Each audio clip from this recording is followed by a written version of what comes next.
السلام عليكم ورحمة الله تعالى وبركاته. أصحابتنا كحرن كنال كنان إيش عيارها كسو دوادا موقع عصب وقترسن حبينتيني وررك عيارها هدي أنا كبلانو kooxda Barcelona ayaa xiriir hordhaca la sameysay kooxda PSG kaas oo ay ku doonayso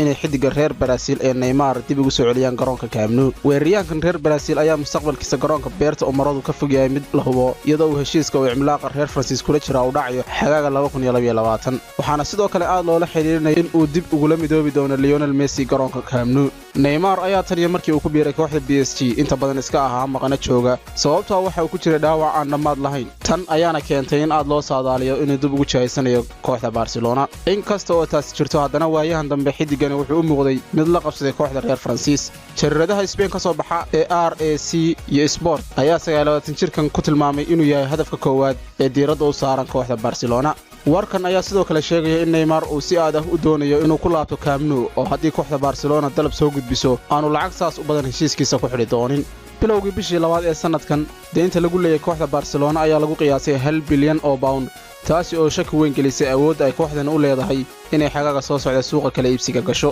hase yeeshee Barcelona ayaa ka faa'iideysanaysa ku daraysiga kooxda PSG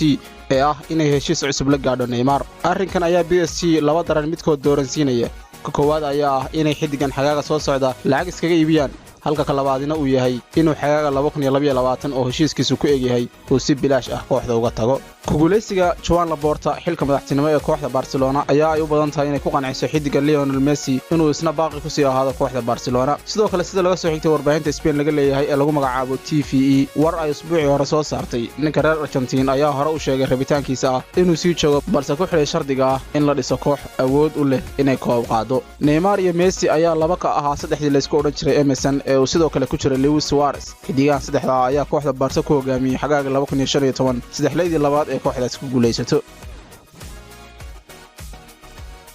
dhanka kale wakiilka xidiga Erling Haaland ayaa sheegay in kooxda Manchester City ay tahay tan ugu dhow ee la saxiixan karta xidigan uu wakiilka yahay xagaaga soo socda xidiga reer Norway ayaa sumcad weyn ku dhex yeeshay Yurub taasi oo ah inuu yahay weeraryahanka ugu da'da yar ee ugu khatarsan qaaradaasi iyadoo ay kooxda Dortmund sanadkan dhibaato ka wajahayso soo bixitaanka Champions League ee sanadka soo socda ayaa kooxaha u waaweyn Yurub ay baadi goobayaan xidigan hase ahaatee Raiola ayaa sidoo kale sheegay in laacibkani uu door bidayo kooxaha Real Madrid iyo Barcelona madaxweynaha kooxda Real Madrid ayaa usbuucii tagay sheegay in burburka koobkii ee Super League ay dhawarjab weyn ku keenayso rajooyinkii ay ka lahaayeen la soo saxiixashada Haaland hase ahaatee Mino Raiola ayaa aaminsan in wali kooxda Real Madrid ay awood dhaqaale u leedahay inay la soo saxiixato xidigiisa Haaland Barcelona ayaa sidoo kale dhaqaale ahaan sida aynu hore u soo sheegnay burbursan hase ahaatee waxa lagu soo warramayaa in Lionel Messi uu horkacayo raadinta loogu jiro weeraryahanka reer Norway taasi oo sida Raiola sheegay ka dhigi karta dalab ay soo gudbiyaan kooxda Barcelona mid aan la diidi karin asxaabtuna wuxuu dhanaa muuqaalkan oo ka tirsanaa xubinteena wararka ciyaaraha intaas ayuu ku egyahay fadlan ha ilaawin aad like iyo share saartid muuqaalkan